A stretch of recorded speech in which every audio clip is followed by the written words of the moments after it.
Salut, c'est Étoile Destinée. J'espère que tout va bien pour toi.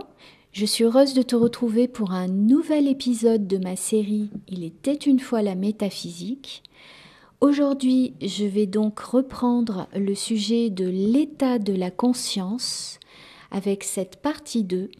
le risque de dégénérescence par l'entretien du sentiment de la peur.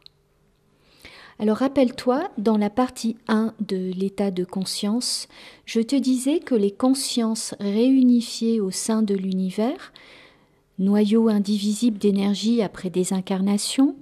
venaient aider les consciences instables, noyaux d'énergie en voie de division, à s'incarner dans la matière visible en fusionnant avec elle à l'intérieur des noyaux de tous les atomes de leur corps physique, afin de les aider à se délester de leurs émotions électrons, à rééquilibrer pour redevenir des consciences indivisibles, mais dans la matière. Revenons alors au mécanisme initial de ta conscience quand elle vient au monde matériel pour éviter sa dégénérescence, le chaos et celui de son prochain.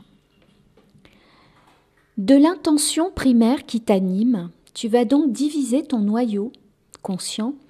en 4 et étendre à nouveau ton énergie consciente entre le sens que ton intention prend, c'est-à-dire sa direction R, entre sa volonté créative, son action O, entre sa vitesse d'expansion, sa durée Feu, et son instinct de préservation, sa stabilité Terre. Ces 4 points de ton intention primaire vont créer la vie de ton corps spirituel dans la matière, c'est-à-dire ton corps physique. La matérialisation de ta conscience a pour but de rééquilibrer la charge de ces particules émotions parasites afin qu'elles fusionnent plus harmonieusement avec son noyau qui pourra tourner alors plus rapidement, rejoindre d'autres dimensions de la matière et maintenir ton état d'indivisibilité énergétique afin de continuer à alimenter l'univers qui t'entoure. Au cours de tes réincarnations, la vitesse de ta conscience doit idéalement parvenir à se maintenir à l'état quantique. Ainsi, ta conscience deviendra omniprésente, omnisciente, à l'illustre image de son créateur, la vie. Lorsque ta conscience se matérialise donc, passant d'un état d'unité à un état de division dans la matière, ton intention électrique peut également changer et tourner à l'envers des aiguilles d'une montre, car les électrons émotions à rééquilibrer au cours de son passage dans la matière dite noire qui nous compose pour alimenter la vie sont devenus trop nombreux. Cette synergie inversée va exprimer un sentiment exagéré de besoin de préservation de la vie en toi, ne pouvant mener qu'à ta dégénérescence si la vitesse de rotation de ta conscience se voit accélérée par les impulsions électriques vécues comme des chocs ou explosions provenant de tes émotions déséquilibrées. La direction R de ton intention remontera alors le temps en sens inverse par sa durée Feu, par son action créative O, ébranlant sa stabilité Terre dans la matière, modelant ta conscience initialement à l'état indivisible de métal or en fer, qui rouillera, ternira et ne générera plus ni d'énergie ni de lumière au contact des 4 autres éléments qui la définissent et la matérialisent sur Terre. En clair, ton élément R est déterminé par la fluidité de ton état de conscience. Au plus ta conscience se libère de ses émotions déséquilibrées ou infondées, c'est-à-dire qui l'empêchent de se sentir en paix ou dans un état d'harmonie avec ce qui l'entoure,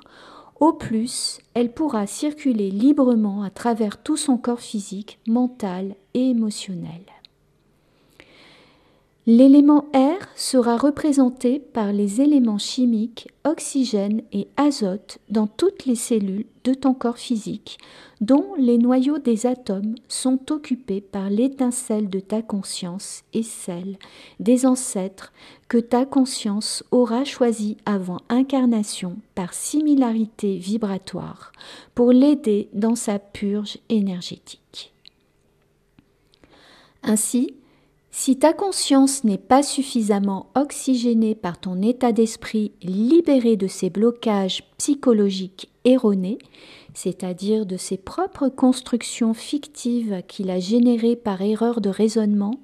qui ne reposent sur aucune réalité concrète ou ne s'orientent pas dans le sens créatif de la vie,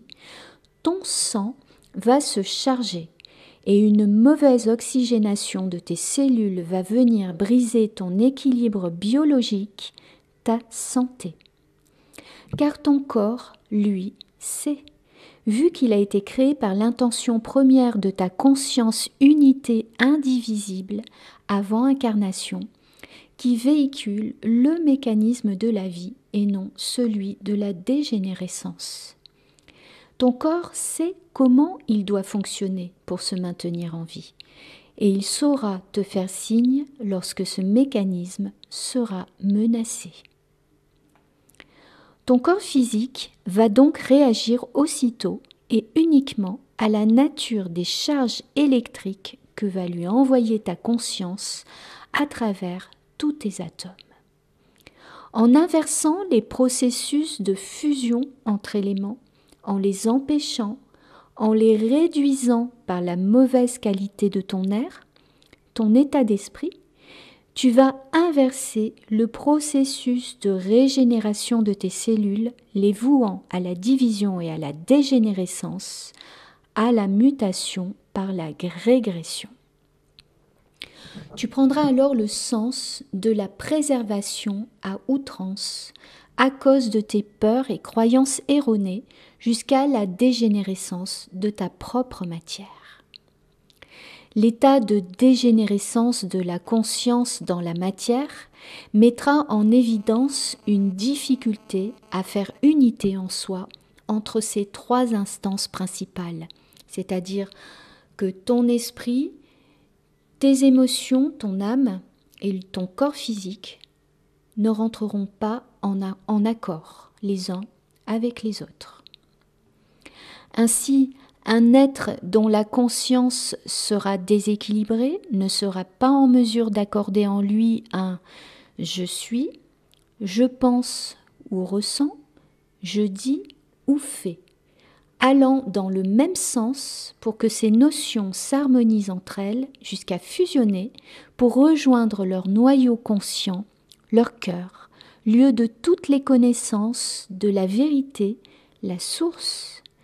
et créer l'unité lumière en soi. L'esprit se montrera incapable de reconnaître la nature des émotions qui le traversent et donc incapable de remédier aux problèmes de santé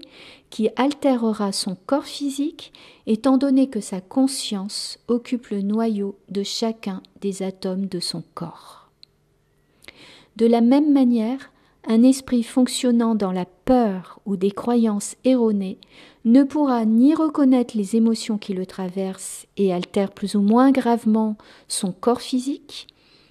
la peur ou les fausses croyances ne tournant pas dans le sens d'une expansion de l'être, mais l'incitant à sa rétractation sur lui-même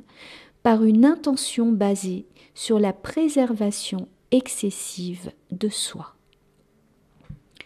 Une fois que tu auras pris conscience du caractère irrationnel de tes peurs ou croyances, car elles ne se relient à rien de concret, de véritablement établi dans la matière,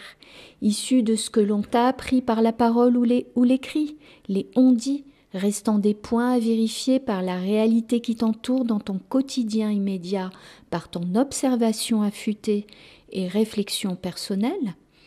tu pourras enfin entrer dans ton état de pleine lumière en synergie avec l'univers, car tu sauras identifier aussitôt ta véritable matrice, ce qui t'a créé et agis de manière bienveillante pour toi et tes autres, dans l'unique but de la vie.